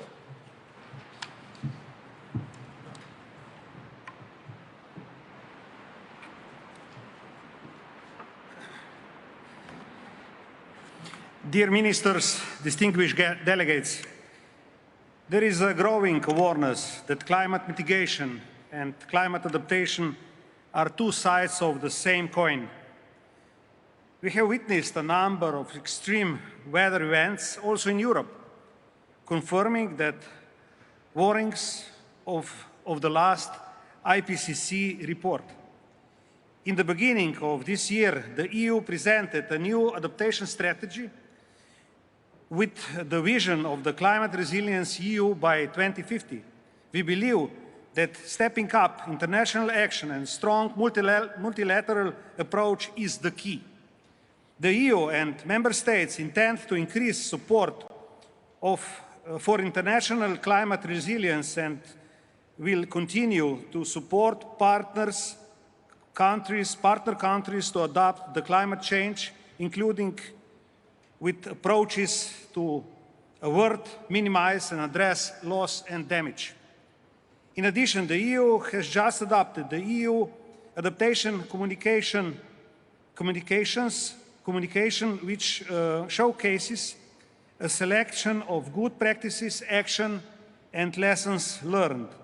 As the EU and its member states are the world's leading donors and we are increasing our contributions, we believe that creating partnerships and implementing facilities is increasingly important to ensure the best use of funds. As adaptation solutions are very country-specific, Climate adaptation must be primarily based on the local level and work on measuring progress globally to report during the global stocktake needs further technical work. We must mainstream adaptation action in all sectors and policies and build on the increasing structures, risk management approaches, natural-based solutions, proper spatial planning activities, reducing exposure to climate impacts are important elements in building climate resilience. As a climate leader, the EU will continue to build strong alliances with other countries and promote international actions by sharing good practices, providing support and engaging constructively with all countries. Thank you very much for your attention. Thank you so much, Honourable Minister. Also, congratulations for the presidency of the European Union and bringing forward such a bold strategy on behalf of the European Union. And also thank you for reminding us on the importance of locally led action. Let's go now to Tuvalu, to the Minister of Finance, Steve Panio. We have Tuvalu here? If not, then we go straight to Namibia. Namibia, sir. Minister of Environment, of Tourism, Forestry, Republic of Namibia. Mr. Minister, the floor is yours. Where's the Minister? Oh, Nigeria. Where we have the Minister or not? So I'm adapting in real time. Indeed. The floor is yours, sir.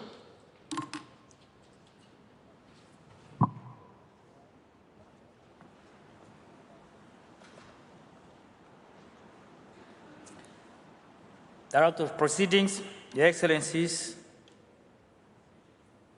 fellow ministers, ladies and gentlemen, adaptation is very critical for a country like Namibia, which is already battling with the impact of climate change, with a global temperature set to surpass the 1.5 degree by year 2030.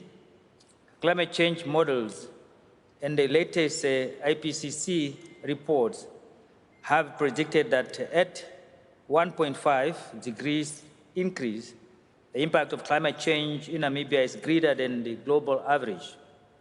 This is because Namibia is already stressed from different misfortunes. Notably, I would like to point out some of the impacts of global warming at 1.5 degree in relation to Namibia. That implies annual rainfall will continue to reduce up to 4%. Evaporation rate will increase by 10%. Cereal and livestock production will reduce by 10%. A number of hot days will increase by 21 per annum. Your Excellencies, these projected climatic events will create a considerable negative social and economic impact. The country's poor and rural populations will be the most vulnerable because they are the most reliant heavily on natural resources.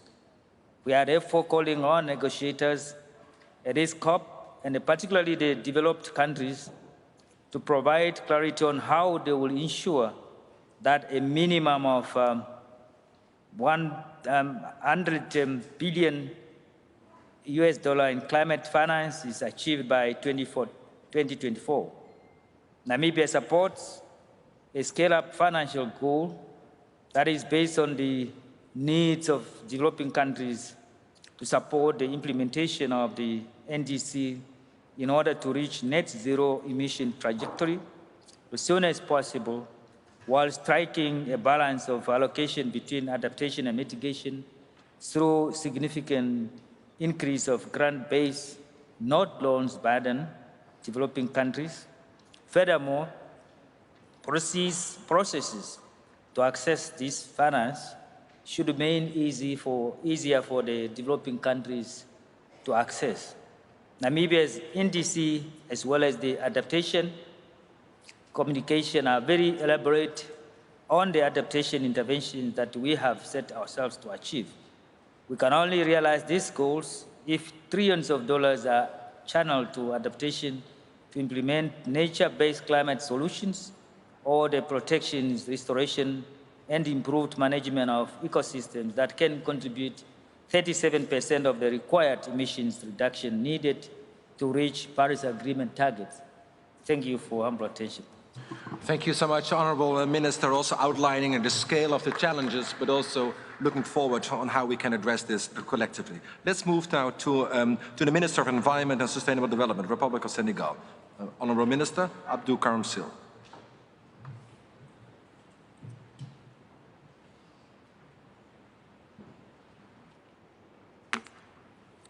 Excellences, Mesdames et Messieurs, distingués participants, le Sénégal est honoré de prendre part à ce dialogue ministériel de haut niveau sur l'action en faveur de l'adaptation. Comme vous le savez, l'adaptation aux effets adverses des changements climatiques demeure une priorité des pays en développement et particulièrement les pays africains, les pays les moins avancés et les petits États insulaires. Au Sénégal, le secteur d'activité qui sous-tendent l'économie nationale sont fortement dépendants des ressources naturelles. Cette situation rend notre pays particulièrement sensible aux impacts négatifs du réchauffement climatique. Les prévisions climatiques disponibles indiquent que les températures moyennes au Sénégal vont probablement augmenter de 1,8 degrés Celsius d'ici 2035. Les précipitations annuelles vont diminuer. Quant au niveau de la mer, il continuera de monter. Pour notre pays, le pays côtier comme le nôtre, un tel scénario est plein de risques. En effet, l'avancée de la mer provoque une perte d'infrastructures côtières essentielles, une dégradation des terres agricoles et la salinisation des sources d'eau douce qui sont vitales pour les populations. C'est un véritable combat pour notre pays, que notre pays mène sur tous les fronts pour assurer la résilience de notre économie, de nos écosystèmes et sauvegarder les moyens de subsistance de nos populations. Excellences, Mesdames et Messieurs, pour assurer la durabilité de l'action en faveur de l'adaptation, des moyens importants ont été déployés pour intégrer l'adaptation au changement climatique dans le processus de planification du développement économique et social avec l'appui du Fonds d'adaptation et du Fonds des PMA. C'est ainsi que la question de l'adaptation figure aujourd'hui en bonne place dans le plan Sénégal émergent qui est notre référentiel de politique publique. L'objectif visé est de prendre en charge de façon précoce le risque climatique dans tous les projets de programmes de développement. Je dois aussi préciser que depuis 2015, notre pays s'est engagé dans un processus d'élaboration de plan national d'adaptation avec l'appui des partenaires au développement comme l'Agence française de développement, la coopération allemande, le gouvernement du Québec, l'Union européenne, la Banque mondiale, la Banque africaine de développement et la Banque mondiale. Ce processus de planification et d'adaptation est également accompagné par les mécanismes financiers de la Convention cadre des Nations Unies sur le changement climatique, le FEM, le Fonds d'adaptation et le Fonds vert climat. Excellences, Mesdames, Messieurs, pour asseoir les bases d'une mise en œuvre effective du volet adaptation de sa contribution déterminée au niveau national, le Sénégal doit mobiliser 40 milliards de dollars US d'ici 2030. Pour ce faire, les partenaires et les sources de financement doivent être diversifiées et renforcées. La mobilisation des financements doit aussi s'appuyer sur des approches de partenariat innovants et soutenables pour garantir la disponibilité des ressources à la hauteur des besoins, de la prise en charge adéquate et de l'adaptation, mais aussi des pertes et préjudices liés aux événements climatiques extrêmes dans les pays les plus vulnérables. Pour terminer, pour clore mon propos, je voudrais lancer un appel de renforcement de l'action pour l'adaptation, car je demeure convaincu que c'est à ce prix que nous assurons non seulement la résilience de nos communautés et de nos économies vulnérables, mais également la sauvegarde de la paix dans le monde. Je vous remercie. Thank you so much, Honourable Minister, also for your strong commitment for a deep partnership between your government and Africa and the rest of the world. We did our own analysis leading into Glasgow of the NDCs and NAPs submitted to this particular process. What are the finance needs on an annual basis for adaptation of the 40 African countries who submitted this in the order of 30 billion? African nations like yourself, sir, also indicated that you are really to commit 6 billion out of your own resources. So there is a gap here, but there's also a commitment from African governments to move forward on this agenda because, indeed, it makes economic sense. Let's move now and stay at the continent. In Nigeria, we have the Vice Minister here, Hassan Musa. Please, sir.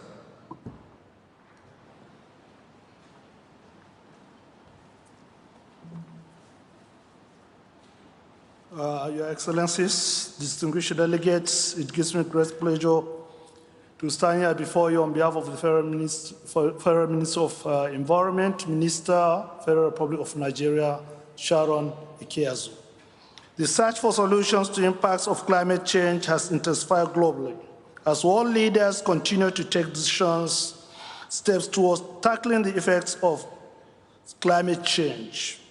In our vast NDC, Nigeria has made commitment to reduce greenhouse gas emissions by 47% conditionally, while also including 2 more sectors, water and waste.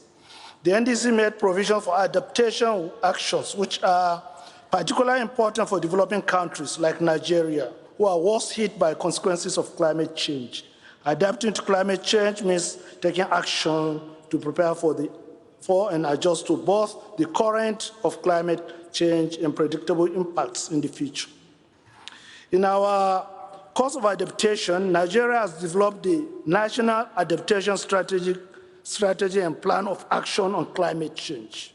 We have also developed the National Adaptation Plan Framework for Nigeria for 2020. Nigeria, like other African countries, are worst hit by impacts of climate change, in which calls for urgent action.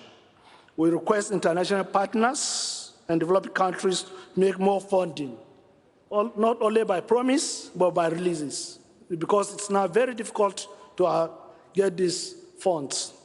Excellencies, distinguished delegates, we appreciate those who have put together this dialogue aimed at improving adaptation action globally. Indeed, this is conversation long overdue. Thank you very much. Thank you so much, Honorable Vice Minister, for your strong words. So I'm looking at the time. There are many, many speakers who have asked and are asking and want to come to the stage, and I really appreciate that. We have limited time, around 25 minutes max. So what I would like to encourage is those who are speaking, make your point quick, fast, and bold. That's what we would like to do in the remaining 25 minutes, so we can end with a big bang, so to say. For the big bang moment, I would like to invite the Special Envoy of Chile, Andres Landerech. Please.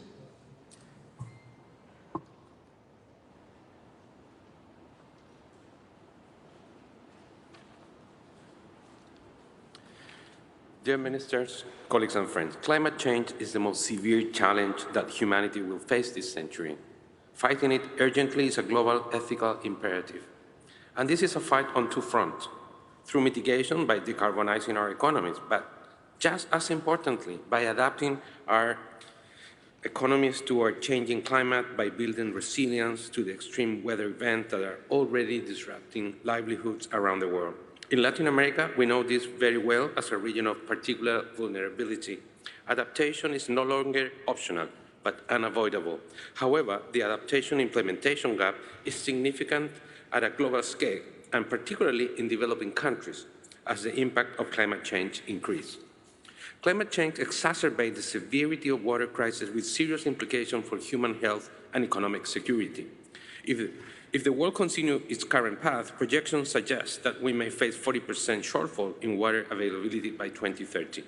Chile is no stranger to water insecurity. The north and central regions of our country are now experiencing 12 years of drought with severe impacts for agricultural and livelihood. And this is why adaptation and resilience represent a central component on Chile's climate agenda. This is why COP25 Chile organized the first ministerial dialogue on adaptation, highlighting the urgency of this theme, especially for developing countries with capacity limitation to sufficiently safeguard their territories and most vulnerable populations. In this context, Chile warmly welcomes the COP26 high-level ministerial dialogue on adaptation action. As its title suggests, now is the time for concrete and ambitious action on adaptation. This means presenting adaptation communication to the UNFCCC and adapting and enhancing national adaptation plans, which many countries like Chile have already committed to do this year. It means incorporating a strong focus on adaptation in the global recovery from COVID-19, prioritizing measures such as nature-based solutions, habitat restoration, and coastal defense, which create thousands of quality jobs while protecting our economies from future harm. And it means enhancing financial flows to support adaptation from the private and public sector. This approach can offer powerful win-win opportunities to build resilient societies while protecting socioeconomic development in the long term. It is time for the international community to react decisively to the scale of the challenge. I thank you. Thank you so much, Andres, indeed, also for being so strongly forward-leaning in terms of putting forward an adaptation ministerial last time around. I'm sure also on behalf of Anne-Marie, we're delighted to build on that legacy indeed. Secondly, also reminding us that building on the COVID recovery, it's vital that we also invest in green, clean recovery measures, which is good for the health, economy, and our climate indeed. Let's go to another part of the world, Maldives. Maldives, we have with us the Special Envoy, Sabra Nordin, please.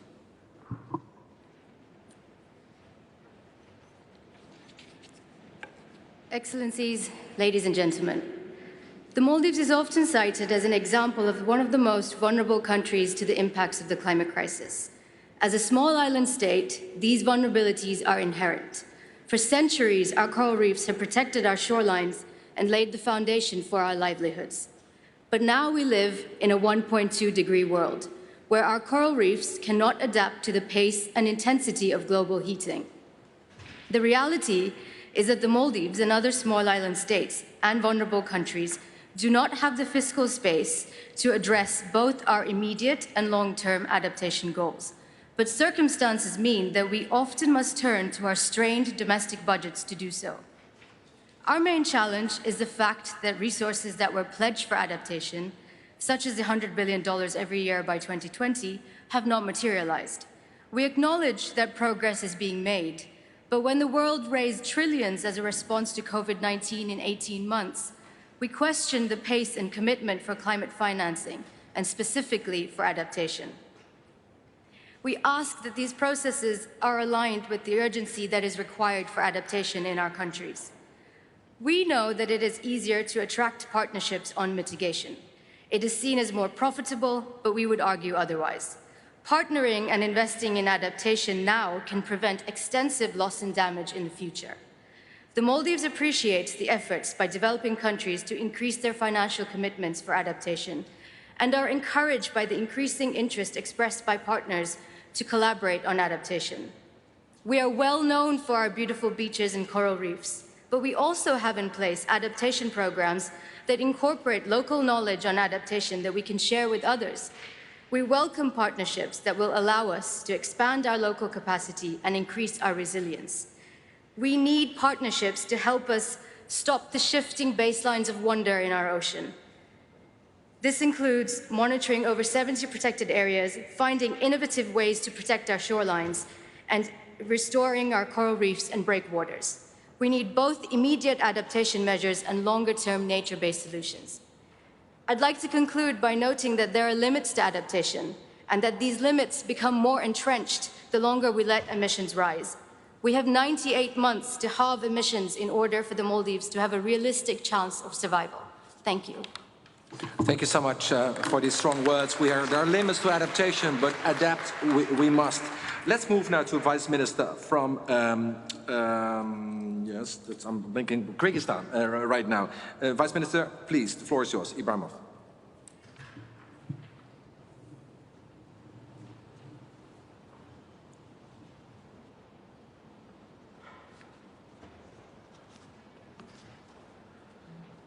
Dear Excellencies, dear delegates, first let me thank the organizers for inviting and hosting the COP26. It is difficult to overestimate the significance of this conference when practically all countries of the world are subject to climate change and its negative consequences.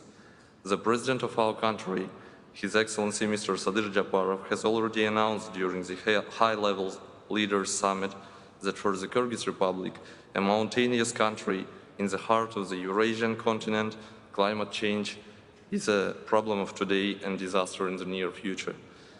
Kyrgyzstan, the first among the Central Asian countries, under the coordination of the Minister of Natural Resources, Ecology and Technical Supervision, Ms. Dinara Kutmanova, updated its NDC.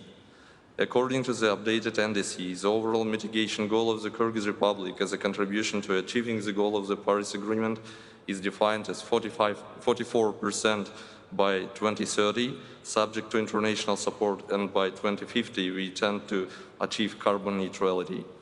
The total cost of adaptation and mitigation measures is estimated at $10 billion, of which 63% is a need for international support. As a country with greenhouse gas emissions more than 3 times lower than the world average and GDP per capita of about $1,200, without having a large anthropogenic impact on the climate, is already facing the negative effects of climate change. Dear delegates, today the centuries-old mountain glaciers and biodiversity of Kyrgyzstan are under the threat of extinction. There is a decrease in water resources, an increase in the number of extreme events and the intensity of natural disasters. Over the past 20 years, the country as a whole has seen an increase in the number of avalanches, mud flows and floods by 60%.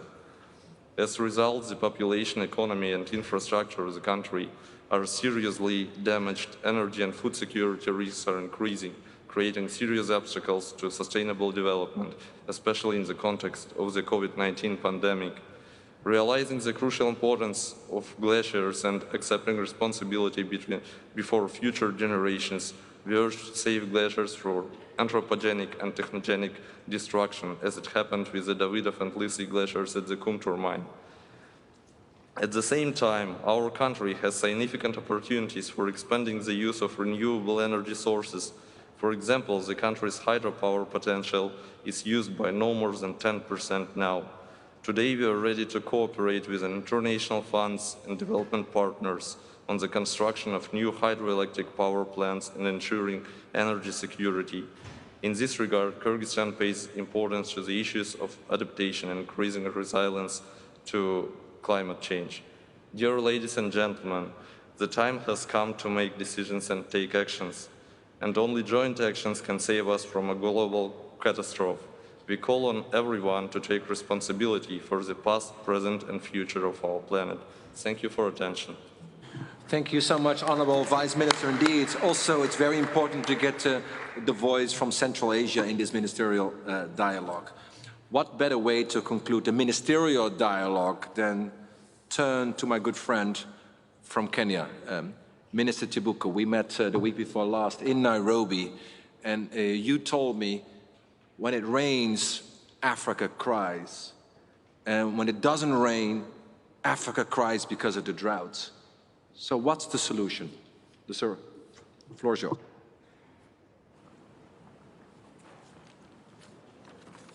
Well, thank you very much, Patrick. And first of all, I apologize. I've come in late. We had to attend the stock-taking plenary. Really, I don't have a speech, but let me just say a few things. One, on 31st and 1st, our leaders stood on this podium, and they made statements with profound, very strong messaging. And I just want to, with your permission, read a few of them, because I think that really those statements should provide us with the direction we should be taking in this conference. Now, some of these read, "We fail or succeed as one." That's what one leader said. Where Paris promised, Glasgow delivers. Another leader said, "COP26 is our last hope. We must make COP26 a resounding success."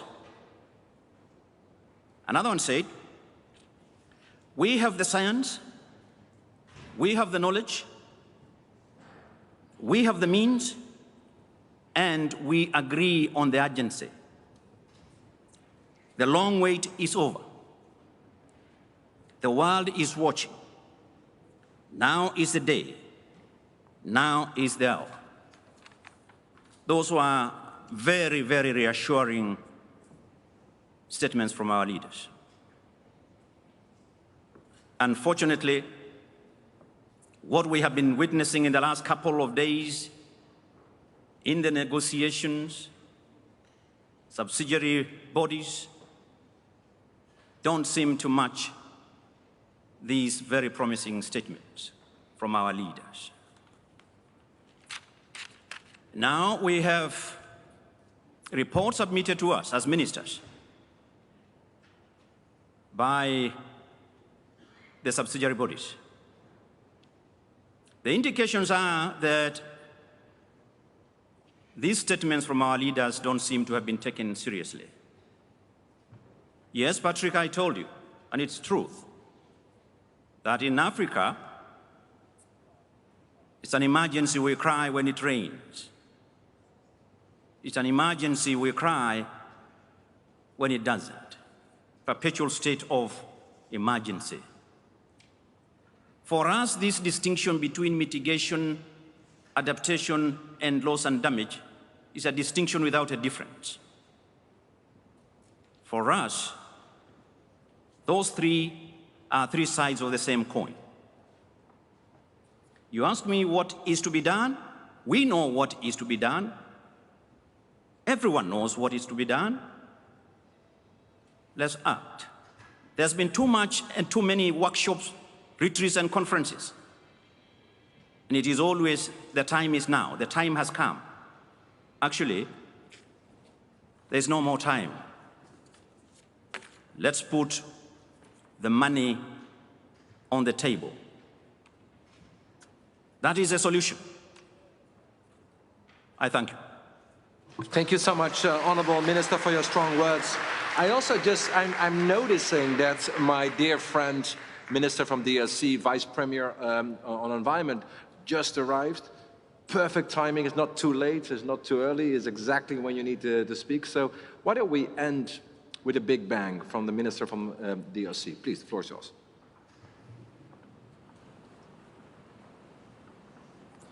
Merci beaucoup, Professeur Patrick, CEO d'Adaptation. Excellences, Mesdames et Messieurs, chers ministres, chers collègues, je n'ai pas un discours magistral à faire, mais je voudrais donner ici la position de mon pays, la République démocratique du Congo, par rapport à la lutte contre les changements climatiques en me reposant sur le programme d'adaptation. Que signifie adaptation pour la République démocratique du Congo dans le cadre de lutte contre les changements climatiques? Il s'agit bien entendu de nous adapter à la nouvelle donne de réchauffement climatique, ce qui va nous permettre non seulement d'avoir la force résiliente de faire face à ces enjeux du climat, mais aussi et surtout contribuer à atteindre l'objectif que nous nous sommes assignés de maintenir la température planétaire à 1,5 degré Celsius, car cela va de la vie de toute l'humanité. Pour ce faire, mon pays, au sein du bassin du Congo, la République démocratique du Congo se présente à l'humanité comme étant un pays solution. La solution naturelle que nous recherchons, il s'agit du potentiel forestier que nous mettons à la disposition de l'humanité. Tout le monde le sait certainement, je voudrais juste rappeler que le bassin du Congo signifie 268 millions d'hectares de forêts tropicales humides dont l'humanité a besoin pour avoir la capacité nécessaire de séquestrer la pollution, nous appelons les CO2, les gaz à effet de serre et autres. La République démocratique du Congo, c'est aussi 10% des réserves mondiales des eaux douces, 52% des eaux douces en Afrique, avec un fleuve qui a un débit puissant capable de nous donner l'énergie hydroélectrique qui, la desserte, nous permettra de ne plus faire pression à la forêt que nous tenons absolument à préserver.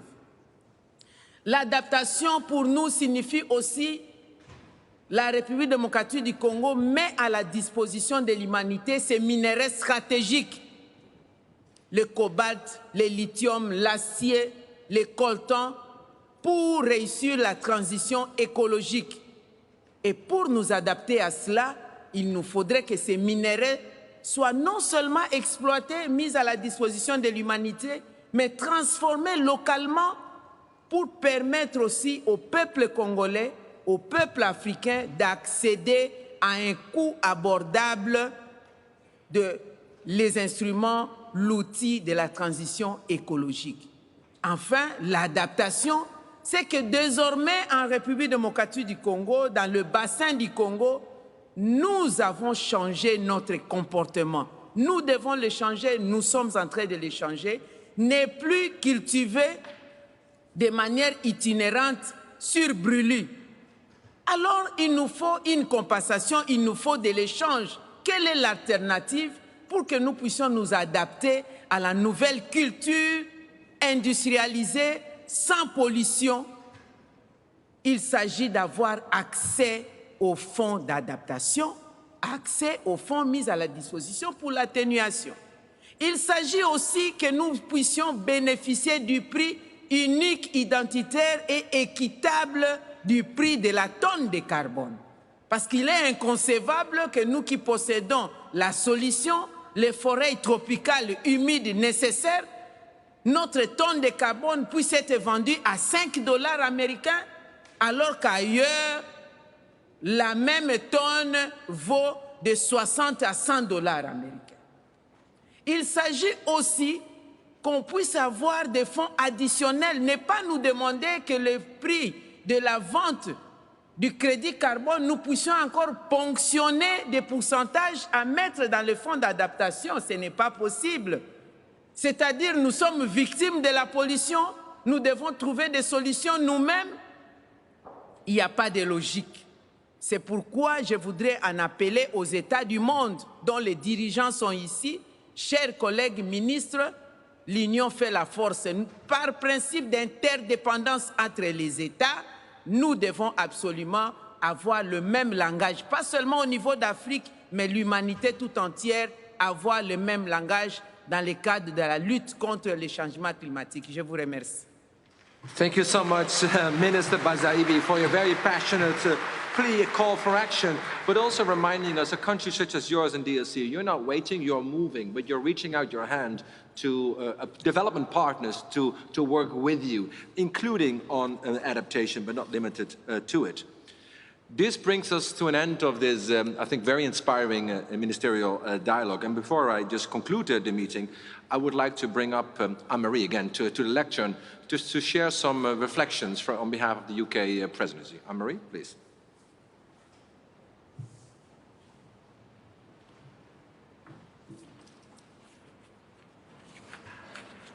On behalf of the COP26 presidency, I'd like to offer my heartfelt thanks to everyone who's participated in this morning's really rich discussion. May I also thank Patrick particularly for his energy, his enthusiasm and indeed his adaptability as our moderator and co-chair. Today we have heard passion and urgency from voices from across the world. The message is loud and clear.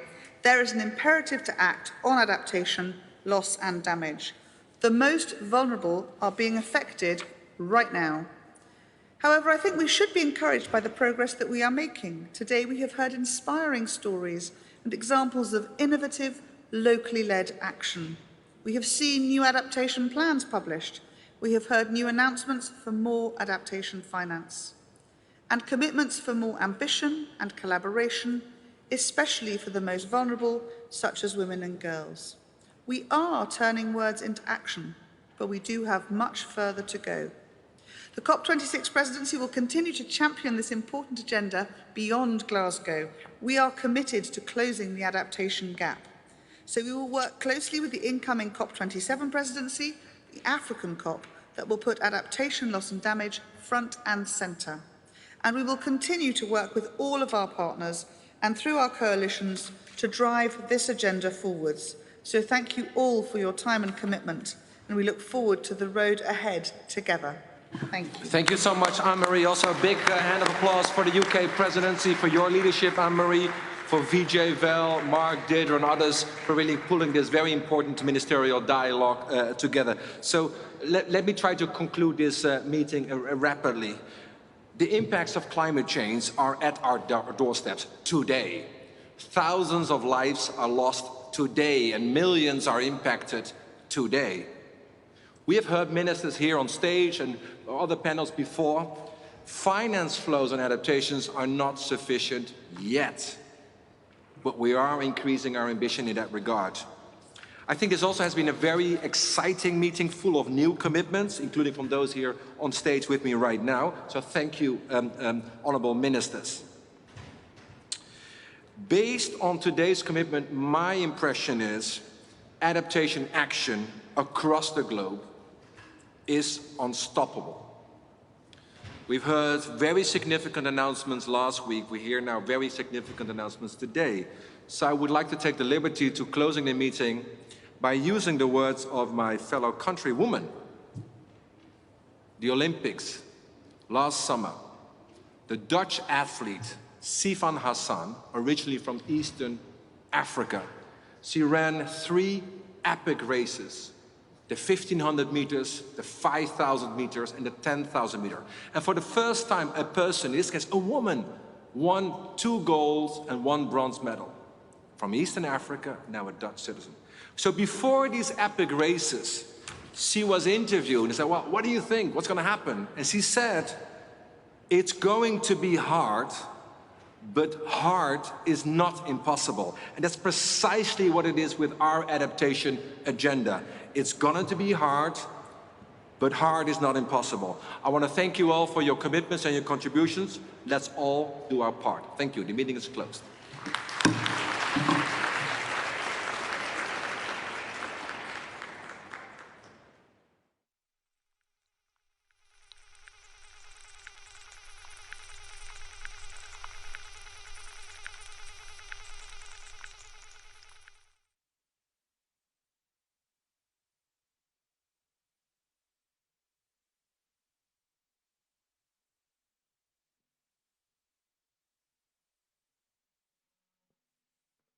May I have